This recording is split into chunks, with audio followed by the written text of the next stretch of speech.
Hello बच्चों, क्या हाल है आप सबका। I welcome you all to your own channel smart study educates. आज बच्चों हम डिस्कस करने वाले हैं इलेक्ट्रिक सर्किट के बारे में। क्या होता है इलेक्ट्रिक सर्किट, चलिए शुरू करते हैं। देखिए, अब तक हम समझ चुके हैं कि इलेक्ट्रिसिटी फ्लो ऑफ चार्जेस होते हैं या electric current flow of charges होता है। एंड चार्जेस को फ्लो करने के लिए एक पाथ चाहिए होता है, एक ट्रैक चाहिए होता है। इलेक्ट्रिक सर्किट वही पाथ है। बस दो कंडीशंस इलेक्ट्रिक सर्किट के बारे में क्लियर होनी चाहिए। Electric circuit closed end continuous होना चाहिए। दैट मीन्स क्लोज का मतलब उसका starting and ending point same होना चाहिए।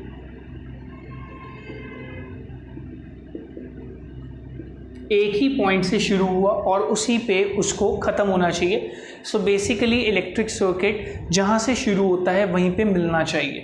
एंड कॉन्टिन्यूस का मतलब है दैट नो ब्रेकेज, बीच में कोई ब्रेक नहीं होना चाहिए। फॉर एग्जांपल, एक पॉइंट है ए, वहाँ से इलेक्ट्रिक सर्किट शुरू हुआ। यहाँ पे एक बल्ब है, वायर्स लगी हुई हैं, यहाँ पे एक रेजिस्टर है वेरिएबल रेजिस्टेंस वाला, यहाँ पे एक की है एंड ये सर्किट यहाँ से आया यहाँ तक बी पॉइंट तक। तो अभी ये क्लोज नहीं है। अगर हम की भी क्लोज कर देते हैं तो अभी भी ये सर्किट में यहाँ पे गैप है। तो दूसरी जो रिक्वायरमेंट है इलेक्ट्रिक सर्किट के लिए, अगर हम चाहते हैं उसमें करंट फ्लो हो, that is a source of energy. And यहाँ पे एनर्जी से हमारा मतलब है पोटेंशियल डिफरेंस। इलेक्ट्रिक सर्किट में एनर्जी या पोटेंशियल डिफरेंस के सोर्स के लिए हम यूज़ करते हैं सेल या फिर बैटरी। सेल का सिंबल रहता है लाइक दिस, एक लॉन्ग लाइन, एक short line. Long line is positive terminal, short line is the negative terminal. And battery means series of cells. Series of cells. This is one cell, second cell, third cell। ऐसे कितने भी number of sales series में connected हों तो हम उसे battery कहते हैं। Positive terminal, negative terminal of the battery. तो यहाँ पे हमारे पास एक सेल होना चाहिए या फिर एक बैटरी होनी चाहिए जो कि इस सर्किट में करंट को फ्लो करवा पाए, इलेक्ट्रॉन्स को मूव करा पाए। तो source of energy. So we can say, now we can define electric circuit. Electric circuit is a closed and continuous path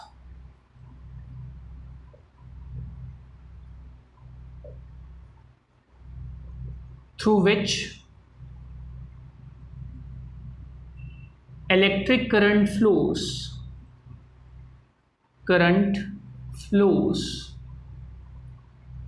when a source of energy। यहाँ पे एनर्जी के लिए we will use the word potential difference। हालांकि ये दोनों बिल्कुल same नहीं होते, but in the coming lectures we will see कि एनर्जी और पोटेंशियल डिफरेंस कैसे रिलेटेड है। A source of potential difference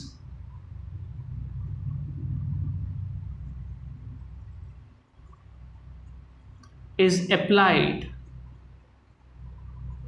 across its ends। किसी भी इलेक्ट्रिक सर्किट में कई कंपोनेंट्स होते हैं। कंपोनेंट्स ऑफ इलेक्ट्रिक सर्किट,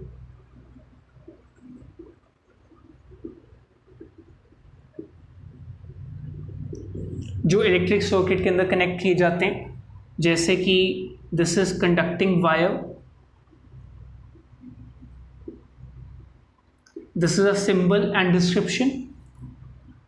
अगर एक वायर दूसरी वायर से ज्वाइन है तो ये डॉट ऐसे बनाया जाएगा, join of to wires, join of to wires.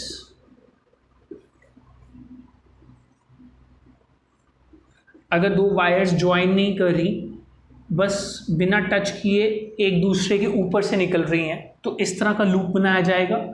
Non joint wires, non joint wires. This is cell,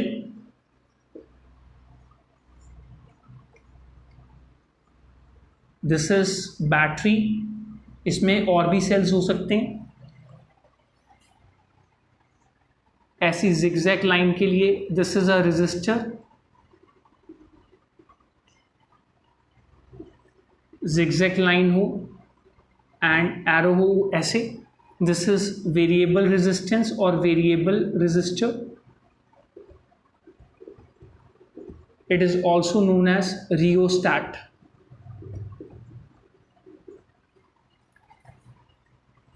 This symbol we use for a bulb, or we can use this symbol also. This is also a bulb. Key, this symbol we use for a key. This is open key. And अगर हम इनके बीच में dot लगा दें तो this is key closed. And यहीं से हम कह सकते हैं कि electric circuit can be in two states of electric circuit, two states of circuit. One is open state तब होती है जब की ओपन हो और सर्किट में बाकी सारे कंपोनेंट्स तो लगे हैं, सेल भी है, but the key is open. Open circuit is when key open, and closed circuit when key closed.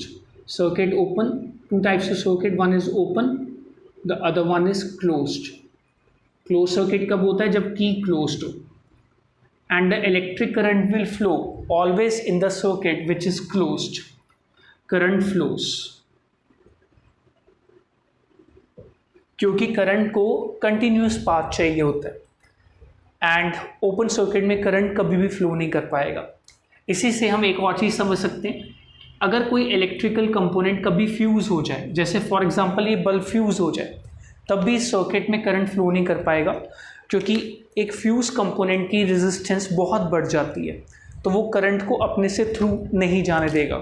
तो सीरीज़ में आगे जितने डिवाइसेस होंगे वो सभी बंद पड़ जाएंगे, राइट। बाकी आने वाले लेक्चर्स में हम इनके बारे में और स्टडी करेंगे। आई होप आपको ये लेक्चर इन्फॉर्मेटिव लगा होगा। Keep learning, keep growing and keep asking questions. Thank you for watching. Bye.